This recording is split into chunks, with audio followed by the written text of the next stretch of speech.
joining mothers.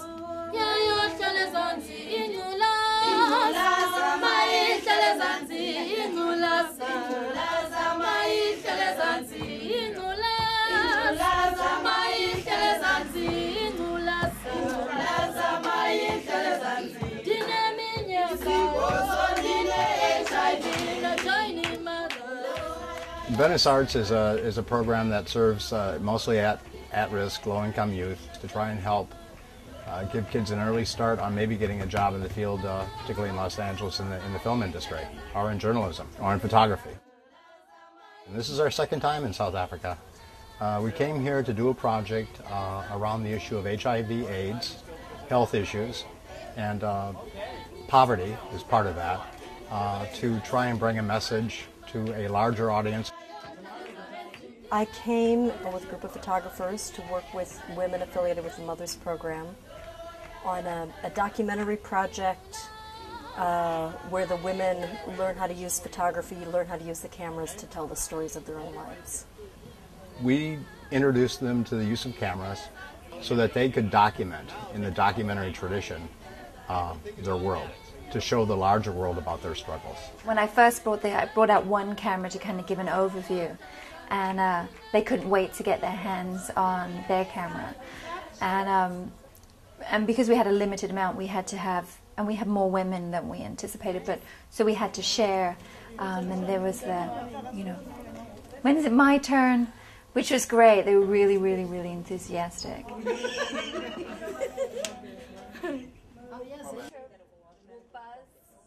We did pretty much a full day of introducing them to the camera, concepts of photography, simple uses of the camera, and then out into the field, out into their communities to document their world.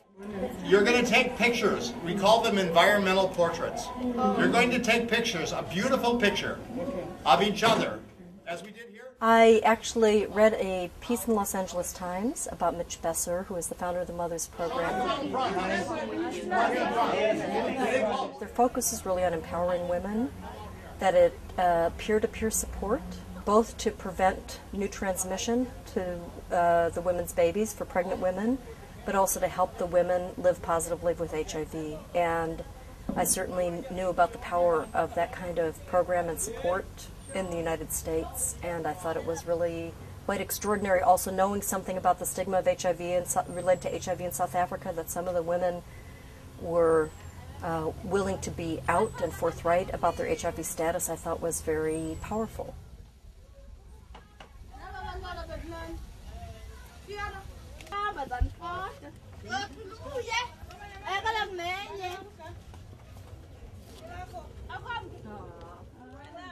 Part of our methodology is, like, if I take pictures, I know the women watch me.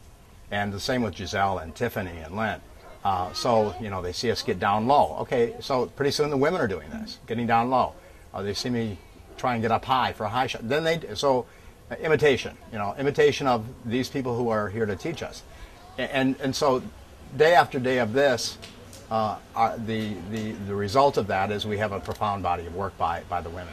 Some of the women just really went for it, and I was amazed to see a few of them kind of rise to the top of the bunch that really just kind of had some very, very raw talent that was really exciting to see, and using different angles and really getting in close, and then seeing things in the environment that really struck them.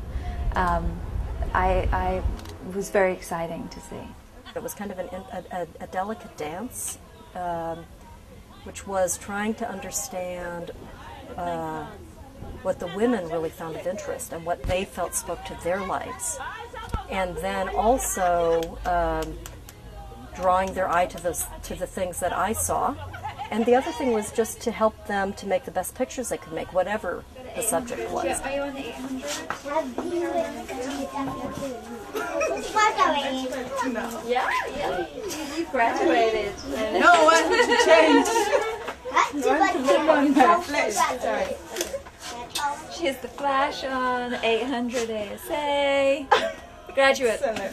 You could start teaching photography. I think it's a huge part of the project. It was definitely something we discussed, like how do you actually show that on film? How do you show here's a woman, you know, here's a virus, how do you show what it's like to live with HIV?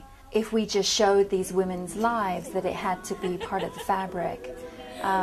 We did have the fortune of seeing a woman give birth and what happens when you give birth to a child and you're HIV positive, giving the antiviral drugs and what is necessary to hopefully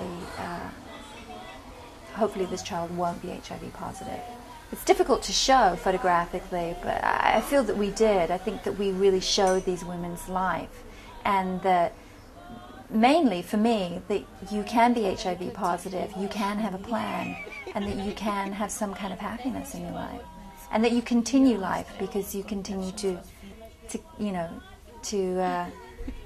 have babies, and that, it's being alive.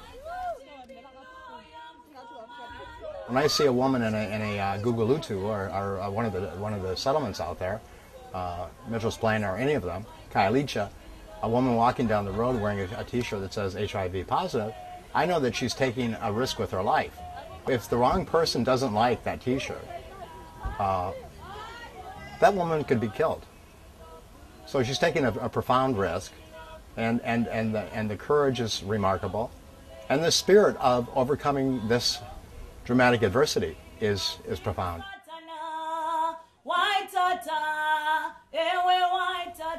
I think we show within the images of what it's really like to live on the African continent, of what's happening in Africa.